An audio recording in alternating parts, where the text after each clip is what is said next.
Welcome to this tutorial for the MiG-29 Fulcrum for MSFS. We've planned our flight in the MSFS world map, and this video will cover a full flight from a runway start with engines on. As we enter the flight deck, we'll hit B to set local altimeter. We'll then head down to the Autopilot panel, where we'll switch on the flight director. You'll see magenta guidance appear on the PFD. There are two hotkeys you'll want to assign for this airplane. The first is toggle GPS drives nav1.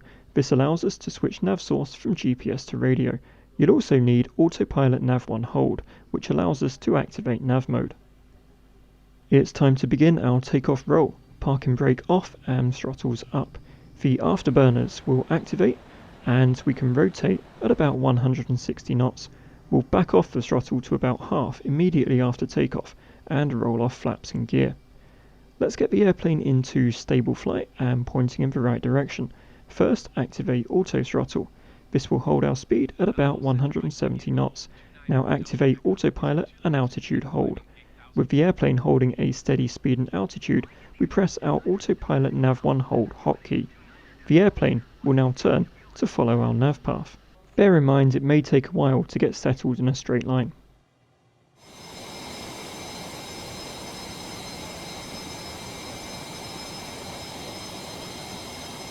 Once the aircraft completes its turn, deactivate auto throttle and altitude hold. Bring these throttles fully forward and pitch the nose up. You'll likely want to trim into a climb and zero the flight stick. The airplane will continue to handle roll as it follows the nav path. Maintain flight level 500. Remember to set altimeter pressure to standard as you pass through your transition altitude. At around 50,000 feet, the airplane will start to slow as the atmosphere thins and it becomes harder for air-breathing engines to produce thrust. Although the airplane technically has a ceiling of 65,000 feet through careful use of step climb, it's easiest to hit altitude hold at 50,000. The airplane will level off and continue on its path. Keep the throttles pinned fully forward. You'll notice the airplane will sway left to right to maintain the nav path at high speed. This is a fundamental flaw of default autopilot in MSFS, but it won't cause a problem.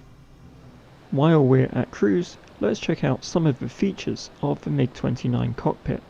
It's best to enable pitot heat and de-ice at high altitude. The controls are by the pilot's right knee.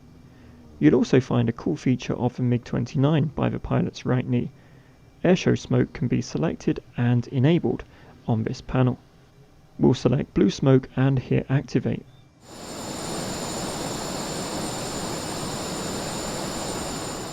Radio controls are located to the right of the pilot's seat. Standby frequency dials for common nav radio are on the right, and primary standby switches are below the display.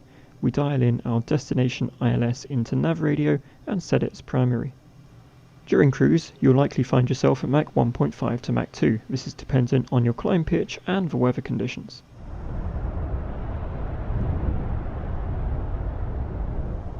Continuing our look at the cockpit instruments, the HSI is a little weird. It doesn't rotate, instead your current heading is shown as an arrow around the edge. The selected heading bug is also a little difficult to see. You can put the autopilot in heading select mode if required during flight, and the airplane will turn to follow the selected heading bug. An interesting detail is the proximity sensor in the lower right panel. The ring near the airplane shows track direction and the outer rings show proximity. I cover a functional version of this in DCS during my SU-25 tutorial. If you want to see your route progress during flight, just pop up the VFR map or GTN 750 if installed and you'll see the MiG following the magenta line. Another small detail is that you can flip the mirrors around the canopy open and closed. I'm not sure if hiding the reflections improves performance. You can also show and hide a pilot model by clicking a button on the flight stick. Select your climb flight level 480.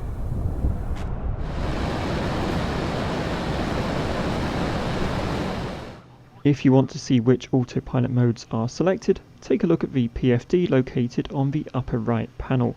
In the real MiG-29, this panel is an MFD, mostly dedicated to weapon systems. You'll notice that heading hold is displayed in nav mode. This is an MSFS thing where the desired track is automatically set as the heading to hold. Moving to top of descent, When ATC gives you an initial descent, you'll want to use this as your TOD. On the autopilot panel, disable altitude hold, idle the throttles. The airplane will start to slow and descend.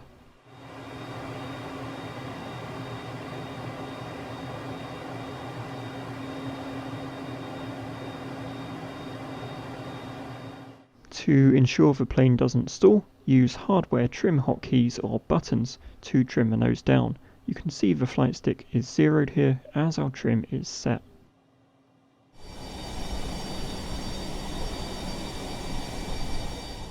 A stable descent looks like this, nose down below the horizon and about 170 knots during descent.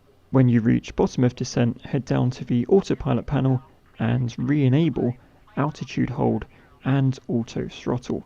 Once you do this, the airplane will level off at a stable 170 knots. You should see the altitude indicator on the PFD and a stable airspeed. For ease, you can extend the flaps and drop the gear once stable at bottom of descent. You'll find that the airplane doesn't hunt the nav path at slower speed. It steadily follows it along the magenta line while straight and level.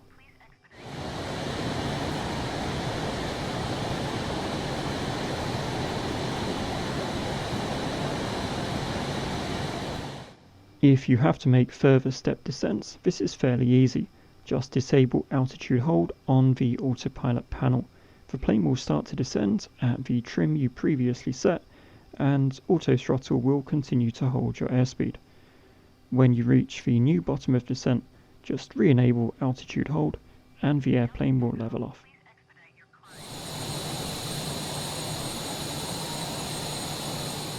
Approach is a little tricky, as the airplane will not follow approach routes specified in the world map. You'll need to vector yourself for approach, following the route shown on the VFR map or GTN 750 using heading select mode on the autopilot. Once you've vectored yourself to the runway and you're ready to intercept the localizer, first hit the approach key on the autopilot panel, then hit your toggle GPS drives nav1 key to change the nav source to radio. If you're using the GTN 750 pop-up, you'll see VLOC displayed as the nav source. You'll also see localizer and glide slope displayed below heading and altitude on the PFD. It's actually best to activate approach mode once you've already vectored yourself onto a runway heading, as the localizer intercept is a little sketchy in this airplane. When the plane has captured the localizer and glide slope, you'll see localizer and glide slope as the active flight modes on the PFD, and the plane will descend on the glide slope.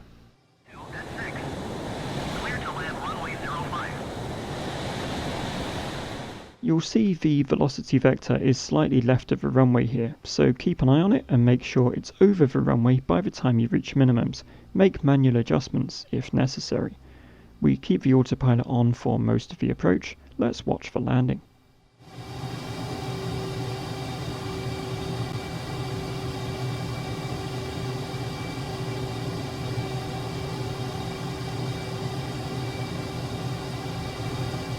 A manual flare leaves us floating just above the tarmac. And a manual throttle reduction brings us down.